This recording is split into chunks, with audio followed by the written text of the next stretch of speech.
welcome to Experiencing Consciousness. My name is Jan Liva. And I'm Dr. Kathryn Rossi. We're happy you're here.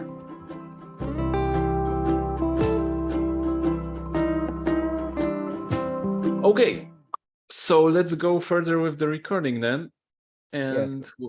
we'll see what's gonna. I think we're gonna be now entering the process. So Yes, and for the very fast thing, F.R. David was the name of the singer. The single was from '82, and he was playing as a session musician with Toto before, and Words was his biggest single, and he didn't manage to make that big hit again, and he was born in Tunisia.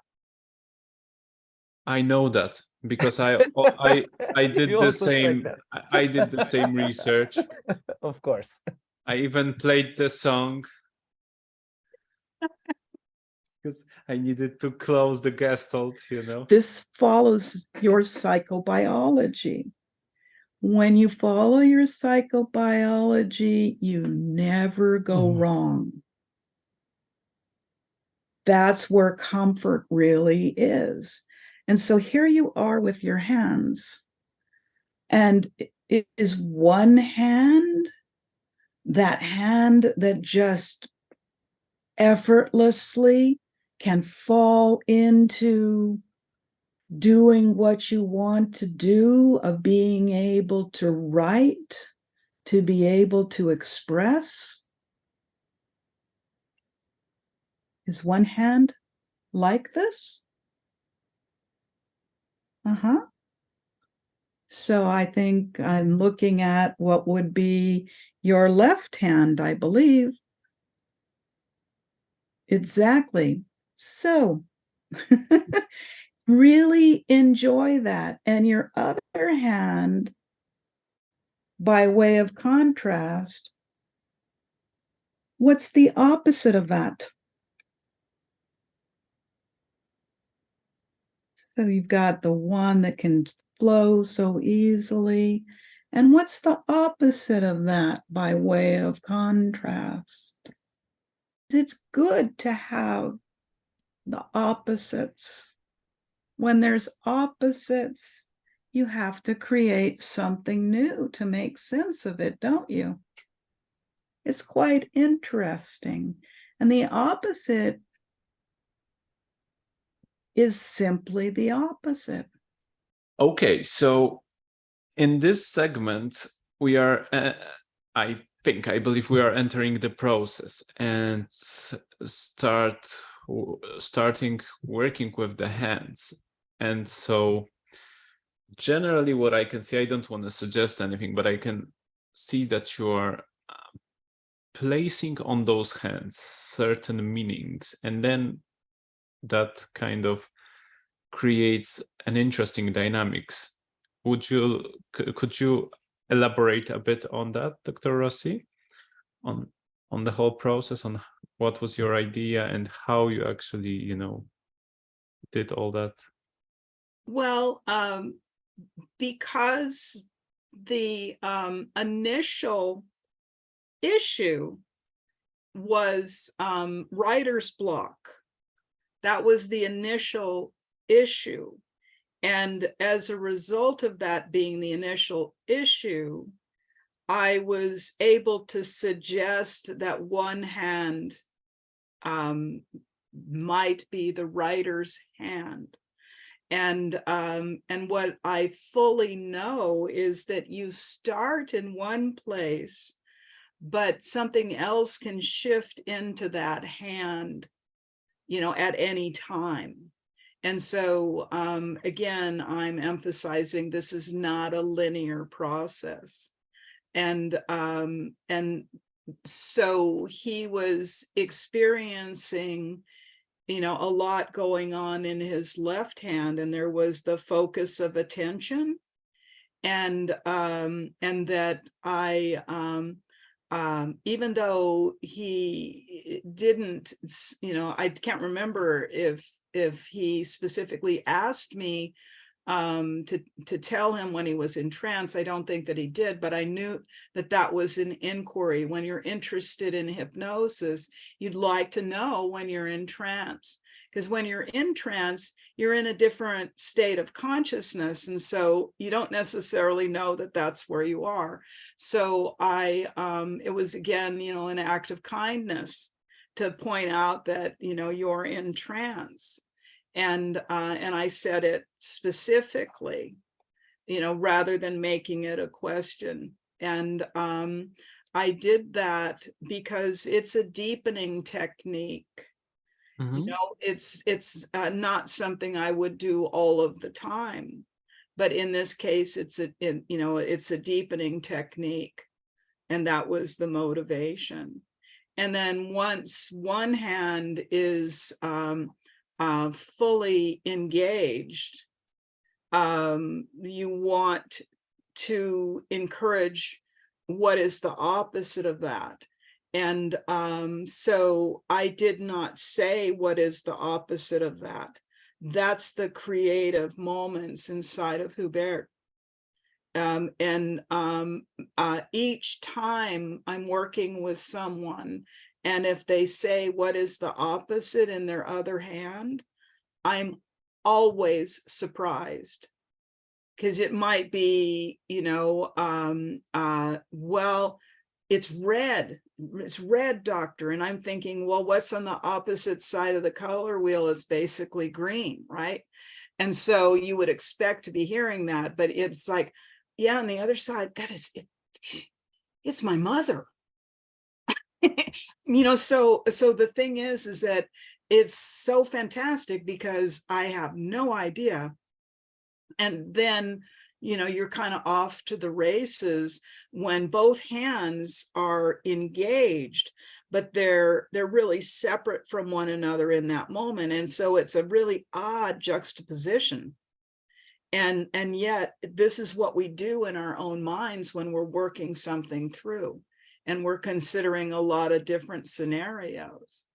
And so it was Carl Jung that brought up the idea of the apposition of the opposites. And because Ernie, among other things, was a Jungian analyst before I met him. And so the concepts of Jung were really ingrained in him. And so this concept of the opposites was something that he did in every single session. And I find it to be really useful as well. And it also takes you away from the standard of, this is how I deal with this. I walk down this road and this path, to, Mhm. well, maybe there's a different path. Maybe there's a different road. So in such a way, it's always kind of creative, and you never know what's going to come next. But in looking at it from the other way, you are, or at least to a degree, you can be prepared to whatever comes in a way, in a creative way. Yes, to really be surprised. And then we're all surprised, because it's not the same way that you've dealt with things, that you're dealing with things in a different way. And will it be profitable? Will it go to fruition? Who knows? We got to get to the end to find out. So it's almost, it's the opposite of goal-directed behavior. It's like throwing that, into the breeze and just to see what comes up next. So, this is part of in trying to explain hypnosis and different hypnotherapy styles. There are some that are really direct. There's some that are really goal-oriented. And there's some that are just really, free flowing. And I have a tendency to do the really free flowing stuff. One isn't better than the other. They're just different styles. And it has to do with the hypnotherapists themselves, of what they resonate with. But for me, being as non-directive as possible, using as few words as possible, being completely surprised and not knowing where we're going, to not have a goal in mind for myself or the client. You know, I mean, obviously you want to feel better, you want to be more effective, like, you know, these kinds of generalized things, but I'd much rather take the attitude of let's see where this goes, and to trust the unconscious mind to move you in the direction of greater health and happiness.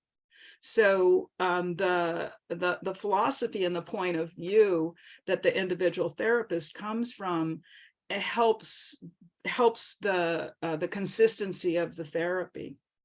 And so if you ask me to use a script, for instance, I could try, I could, you know, I would do my best with it, but that's not how I'm built.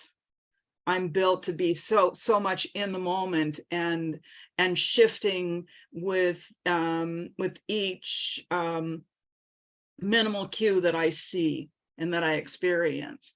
And but that's part of the lesson of learning to become a hypnotherapist, is that you've got to get confident enough so that you can really come from your own essence of being. Very, very well said. Thanks.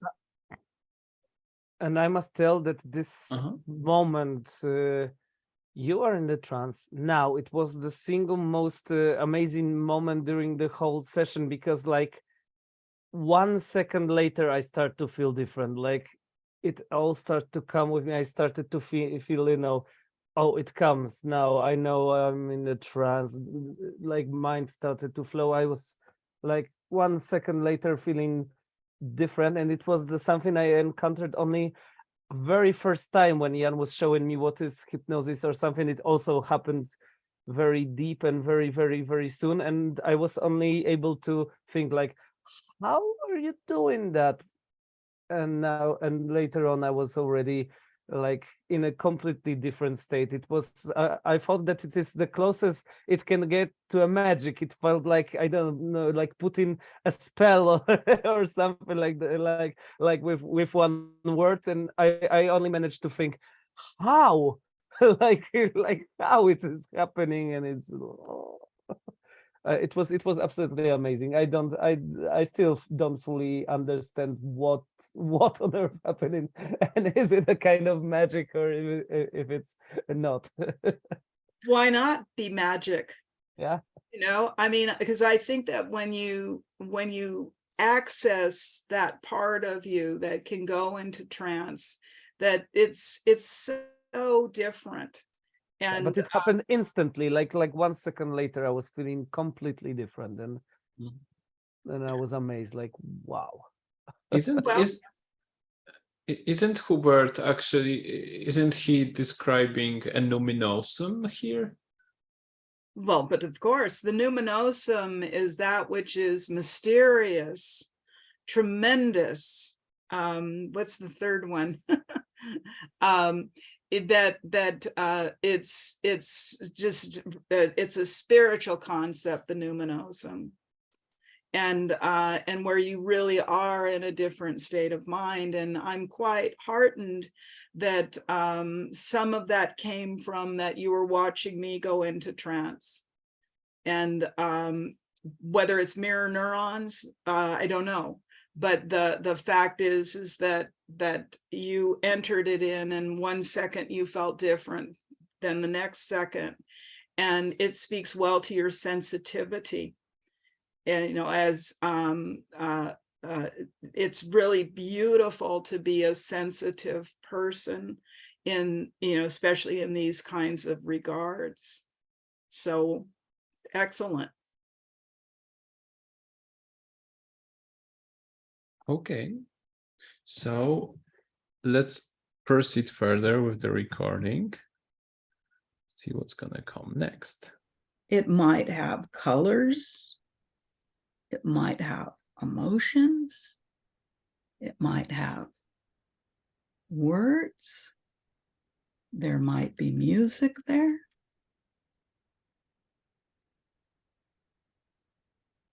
but simply experiencing of what comes next. That's right.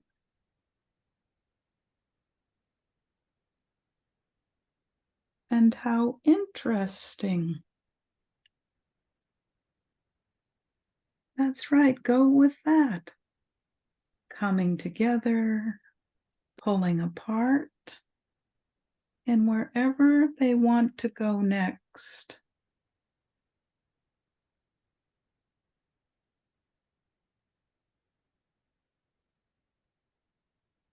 Mm-hmm.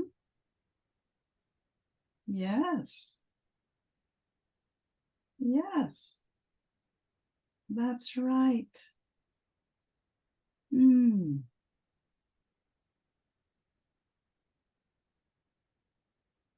And to the next level. And how refreshing it is to simply experience knowing. That's right. What do you know?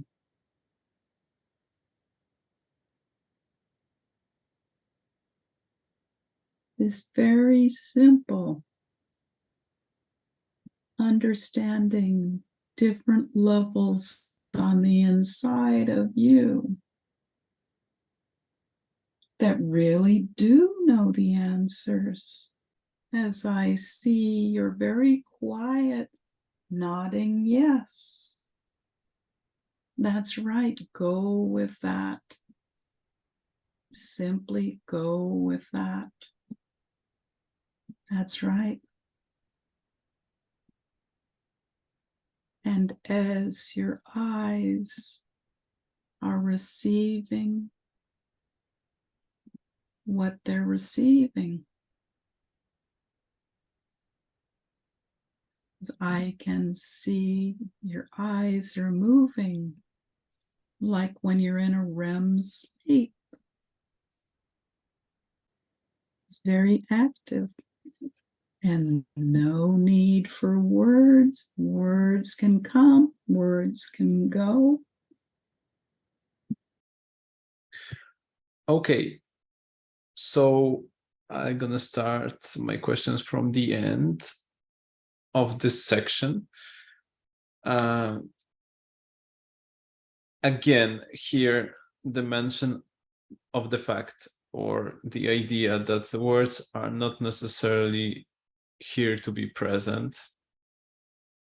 It was before mentioned before, and I'm thinking to myself, are you building here a bridge to, you know, bring those associations that were there before into that particular moment of the trance work? Or is there any other kind of idea standing behind it? Well, really what I'm doing is I'm being supportive. And if we saw both of us on the screen, you would probably see that I was mimicking what he was doing. That and so like joining in what he was doing when things were coming together and going apart, you know, that the chances are that's what I was doing. And I was following a lot of minimal cues. Again, you know, if you see us side by side, then I would be able to point out the minimal cues that I was looking at. But one of the minimal cues was an eye flutter, you know, where the eyes are closed and there's a flutter, just like in REM sleep. It is often associated with images, seeing images, like what you see in dreams. And so that's when I said, and sometimes there could be pictures, you know, there could be images. And so I was primarily following the minimal cues. And at that point, sometimes there can be words and sometimes there aren't words.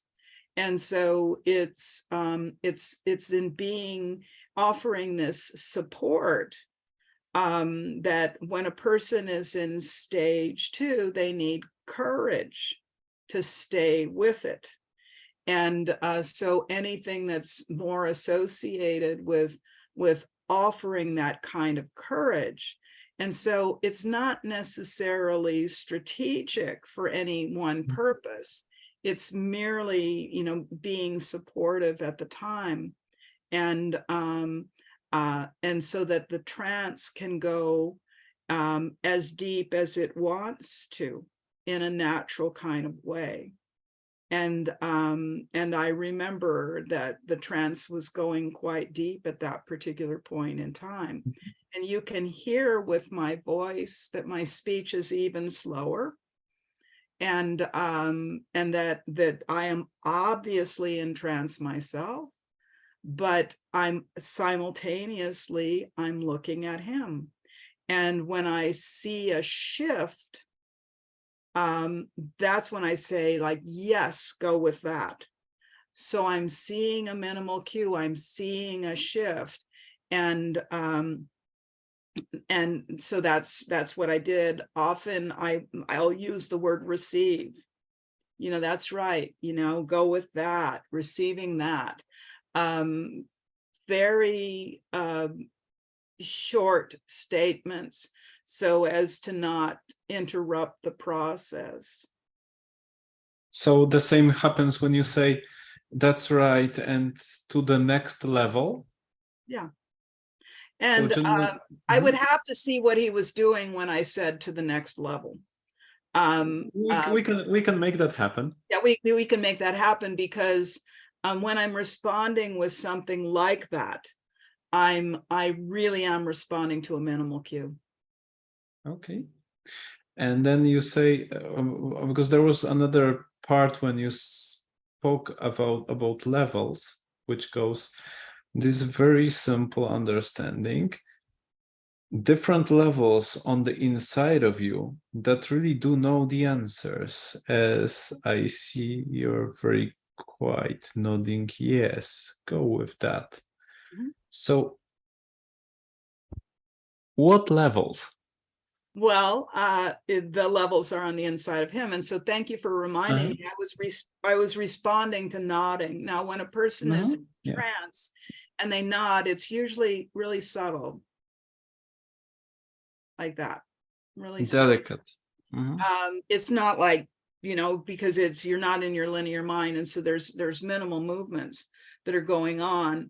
But to be able to see that something was happening, and that it's a natural way for me to think about different levels within the conscious and unconscious mind. And so I think what was going on in my mind at the time is just how many levels can there be is what I was wondering. And so I can't answer, you know, like how many levels. But when you're kind of splitting this up and you're not going with the same old, there are different levels. And you know, maybe Hubert, you know, the levels that you were working on at that time, or maybe not. No. Well, that's understandable, because at that time that and I did you know, I did repeat a number of times, you know, and words come, words go. And so when you're suspending not needing words, which is a really beautiful thing for a writer, you know, to sometimes be so comfortable with that you don't need to have, you know, the words in the moment, but you can still continue with an experience. So does that kind of answer your question, Jan? Yes. And I've got one more, because in all of this process, you use a lot of phrases like, and how interesting, pause. That's right, go with that, pause. How interesting, pause.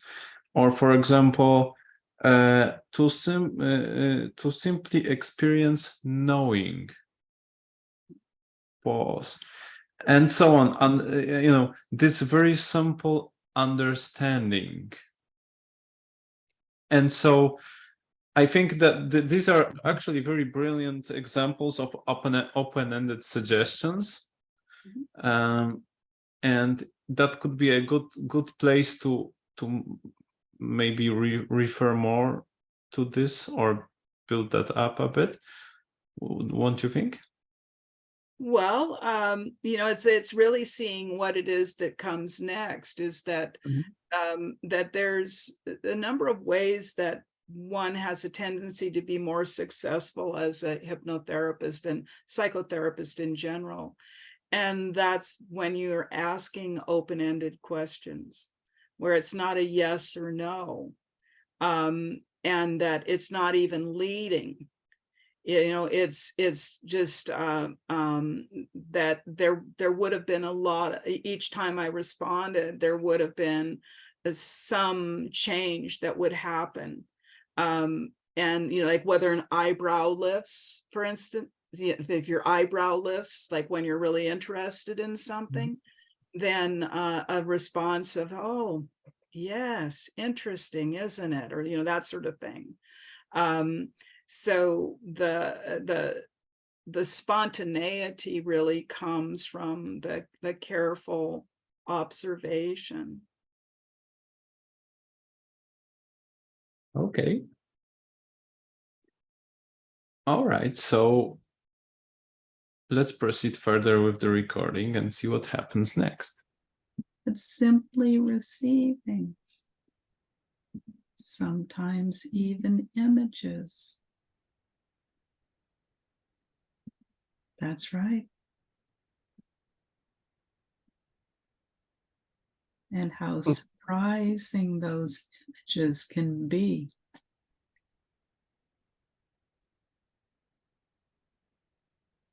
That's right. I'm sitting in my room like 22 years ago in my room and in my first home with a computer that doesn't have internet, and I am immersing myself in some kind of a computer game or other stuff. I don't know. This is kind of image I have. Okay.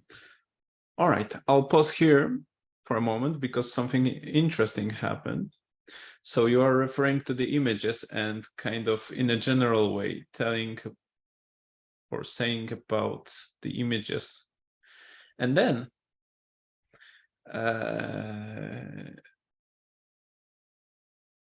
about different kinds of images and stuff. So setting a stage for a visionary experience, for a maybe hallucination or visualization or some kind of imagery work. And Hubert immediately responds with, yeah, exactly. What is it in this particular moment? Is it hallucinatory or is it more imagery?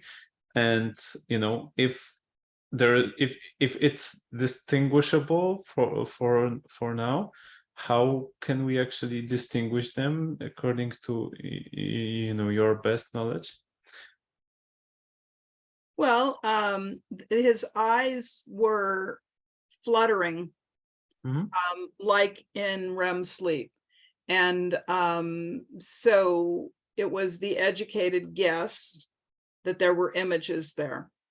And Hubert responded with an image.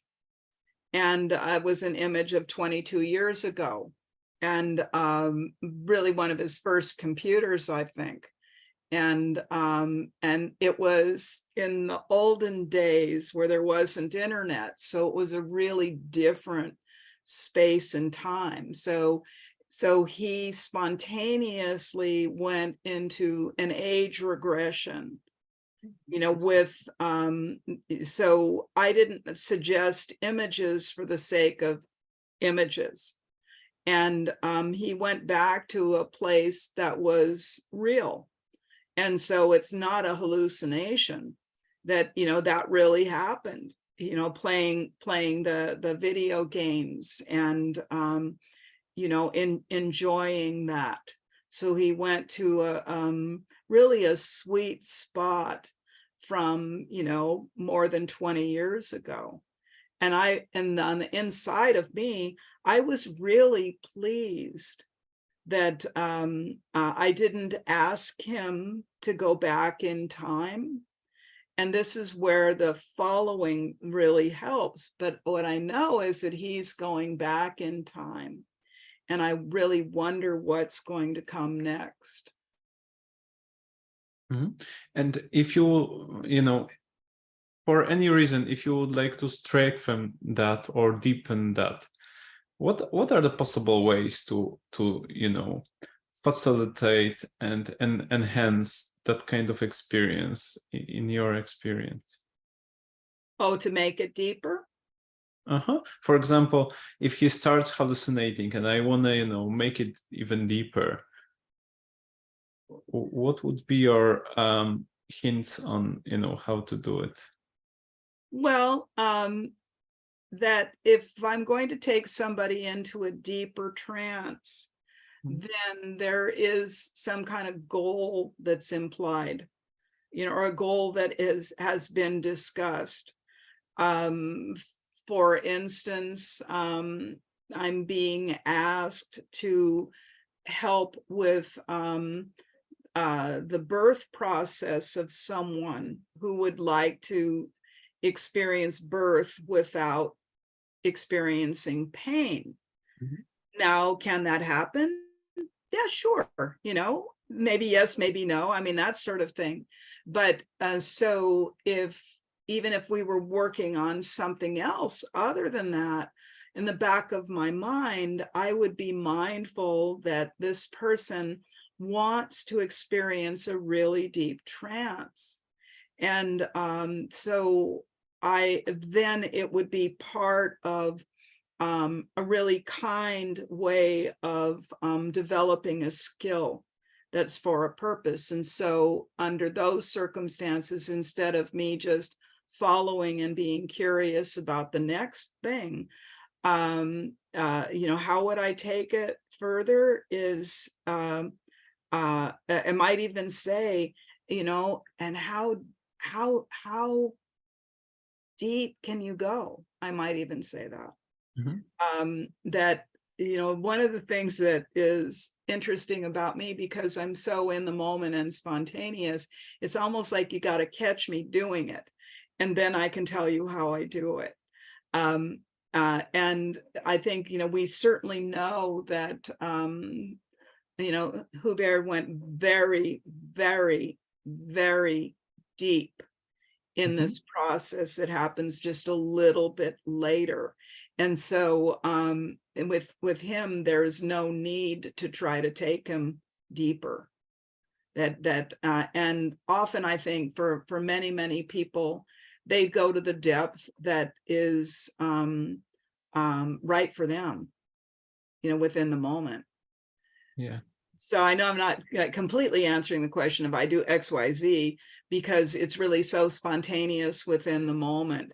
But if my mind is there, I start to interject, like various elements of it. And then probably with dissociation, with greater dissociation is what I would do it. And something that I am not real good with is the confusion techniques.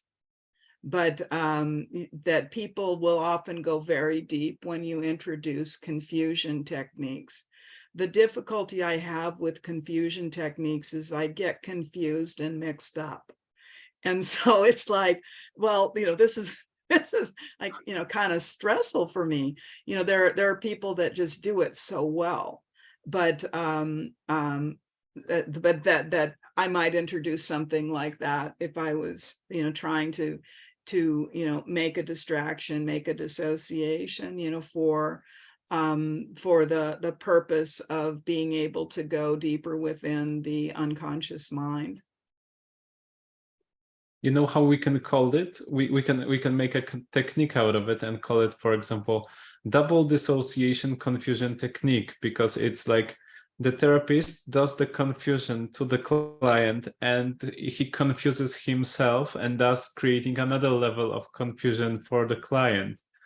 And the client doesn't know if the therapist is also confused, or is he confusing him so that he is confused. And so this is even more like, it's a multi-level confusion technique.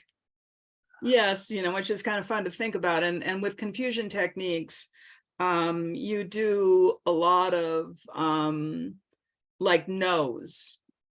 That's really not the way, is it not?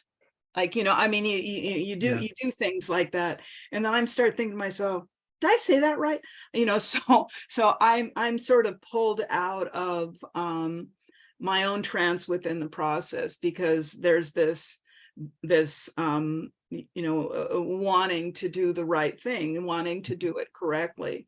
And if I'm second guessing myself on account of being confused, then I'm removing myself from the intensity of the therapy. So that's why, I mean, I'll use it every so often, and Ernie would use it sometimes. And, so there the client would be with their eyes closed and deep into it. And then Ernie would wink at me when he was doing the confusion technique. And, and he'd always have a smile on his face when he was doing it. And even like a little bit of a quiet laugh, so in other words, well, I really am playing with you, aren't I? So there was, in this respect, there was no confusion on behalf of the client about the fact that, yeah, I'm confused. This is actually kind of humorous, that sort of thing. And then the client, they want to get away from it. And one of the ways to get away from it is you just go into a deeper trance, because you don't need to hear the therapist's words at that point. Yeah. Yeah.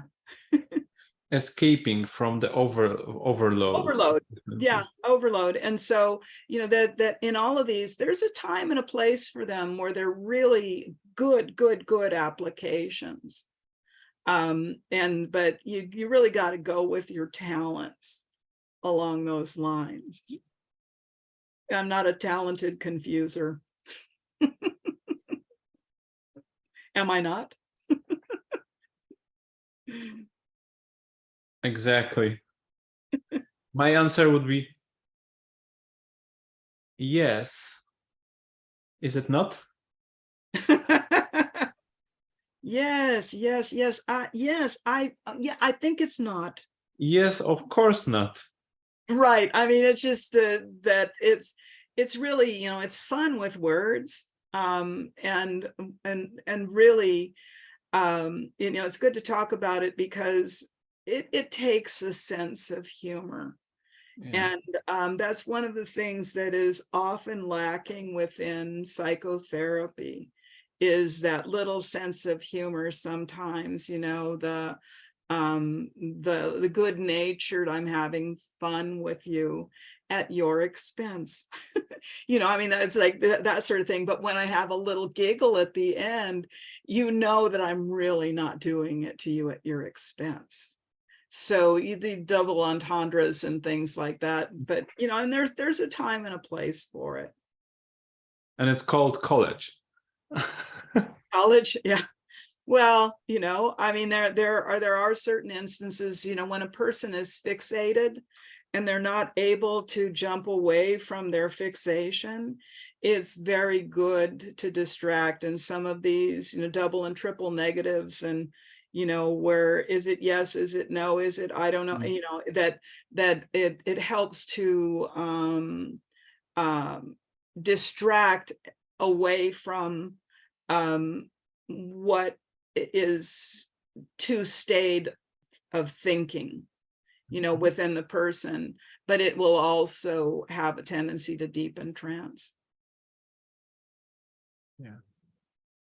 Okay, so thank you for this insight. Okay, Hubert, would you like to add something? What can I add? For me still it's very interesting that every time you can confirm, every time I'm getting into the trance, I'm instantly in the 90s or first years of 21st century, like if like last 15 years almost didn't happen.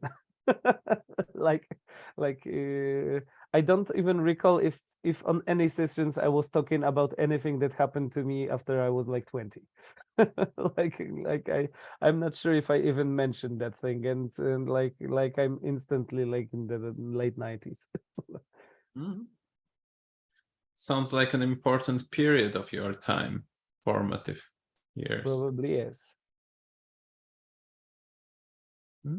Okay, so thank you.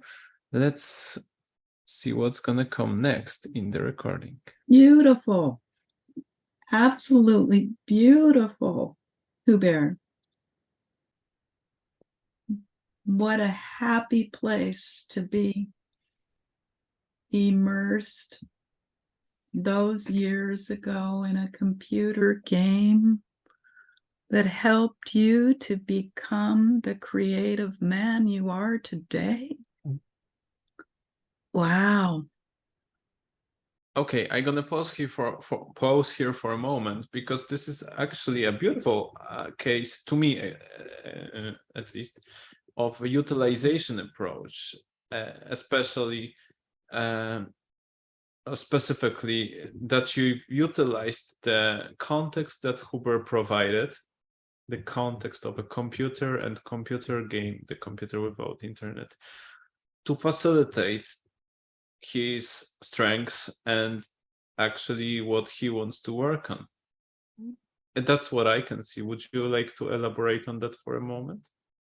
Oh, sure. Well, it's good to ratify good things. And also this extraordinary man you are today, this brought you into today, these yesteryear experiences brought you into today, and that we know he's creative, and some of that was, it's like I was thrilled to be able to go into an age regression situation to discover more about creativity. Cool. Hubert, would you like to comment a bit on that part of the process? How did you experience it, or did you actually, saw this reframing somehow? At the time, actually, I was in a very like special state with either eyes closed, or even when they were open, everything was very like bright, like with brightness put on the very big levels and some kind of light going, and I was not even thinking too much. It was just like flying, but everything I saw and heard, like Kathryn doing the stuff with hands and mirroring me and encouraging me, I was feeling, yes, I'm going more and more and more of like flying. Yeah, it's going well. It's going in the direction I like. No So distractions, no trying to make me fight the distractions, but like going with helping me to go with the flow. So we were generally immersed in the experience, not paying attention to the technicals at the moment. Yes. At the time, I was immersed very, very much. Like the only distraction, I think, when Kathryn mentioned hand left or right, I was thinking for a short moment if it was a correct hand or if I mirrored. But it was like a short thing, and then I only felt all the time encouraged to be more and more going to the very nice state of this flying like experience, light, blurred blurred images, mind going everywhere in the same time and stuff like that. Well, thank you for that. So ordinarily it's, you know, the one hand versus the other. I don't usually use right and left. And the reason why I don't usually do that is I have dyslexia. I mix them up. And so you taught me something really important today, which is don't try to do this left, right, you know, because first of all, it's not consistent with who I am. But the other thing is that I would not have the knowledge of if left and right is easy or difficult for you. And so you can rest assured that I will not be doing that again. It turns out that I learned every time I am with someone in a therapeutic situation, I review afterwards with myself of, did I do something wrong? What is it that I could do that's better? And so I'm always thrilled when it's, oh, I got that one wrong. Great. I don't have to do that again. So thank you. My pleasure. Okay, thank you both. And let's see what's going to come next in the record. That's a big part of who Yeah. you are. Good. It must be. Yes, it's It beautiful. must be like that. And usually every time I'm in trance, I'm always like, I don't know, in middle school, high school, almost never university or later. Almost every time it's like late 90s, early 21st century, something like that. This is where I live in my mind. Well, because there's something there that's really good.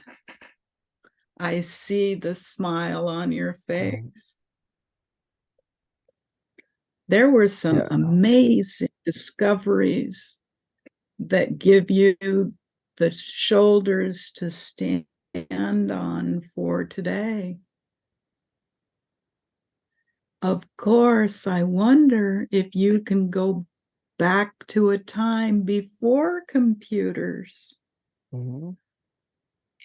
I mean, wouldn't that be interesting? Discovering even more of what makes you you. Yeah, that's interesting for me that I wanted to comment something because I thought it might be interesting, and then I discovered that I was talking absolutely the very same thing while I've been in the trance. Like, so I said basically this absolutely the same thing twice.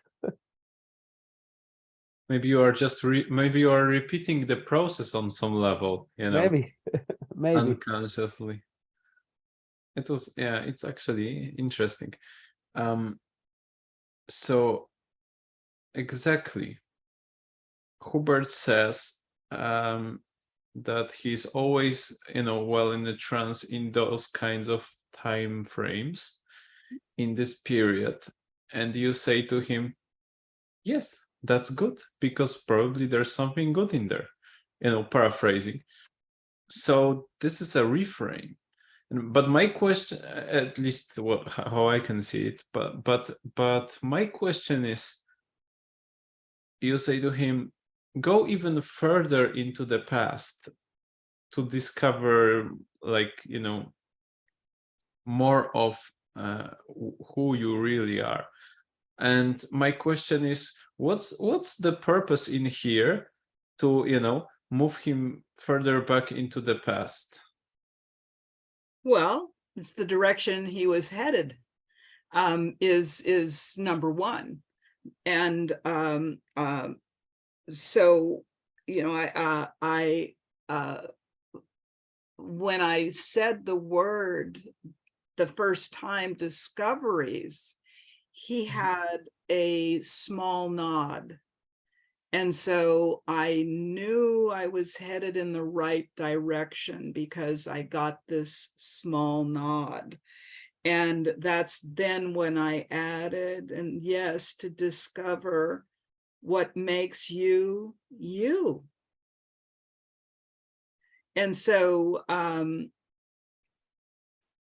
when you're a writer, you have to come from your perspectives, your experiences. The more you know who you really are, and you're always developing, but to be able to go back to some of those origins helps you to be a much better writer and to be able to do it when it really flows. And so in this respect, and going back to the original concern, about writer's block, I was going back to sort of addressing that, but it was definitely a brand new chapter. We'd really turned the page and we were into something new at this particular point. And the other thing that was, in the back of my mind is that there's going to be a baby born before too long. And so being really comfortable in understanding, where you came from, where these ideas emerged, helps you to be a better father. So that was one of the things that was on my mind, is that it was going to be worthwhile to continue with the age regression. It was really a dual purpose, for writing and for fatherhood. Okay, so for writing in such a way that he would be looking for the source of things, or some new kinds of ways that were down there. If you know the like some of the source experiences that put you into the direction of you as a unique individual, if you know that and can embody that and appreciate that, you can put something, not the same thing as your experience, but each character has their own core experiences. And it becomes, I think, an easier way to develop characters. So each character can be very different from every other character, but it ends up going back in time. So even if you're writing something and it's a grandfather character sort of thing, well, there's elements of the 2-year-old within that grandfather. And so it just my ideas are, always like this expansive thing.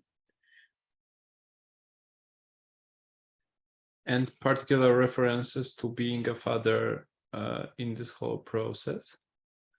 Yes, and while I didn't say anything about, being a father or being a writer, in the back of my mind, I was thinking about having a really satisfying life, which is extremely important, to have a satisfying life, and that to move into these, very different lifestyle than what there has been in the past. And so in having the kind of assurance, the kind of support of knowing who you are within the context of what you've experienced in life, I thought that it would be really helpful. Okay. Thank you for that insight. This was another episode of our Experiencing Consciousness podcast. Thank you for being with us. Thank you, Jan. You're the best. Be well, be happy, celebrate life.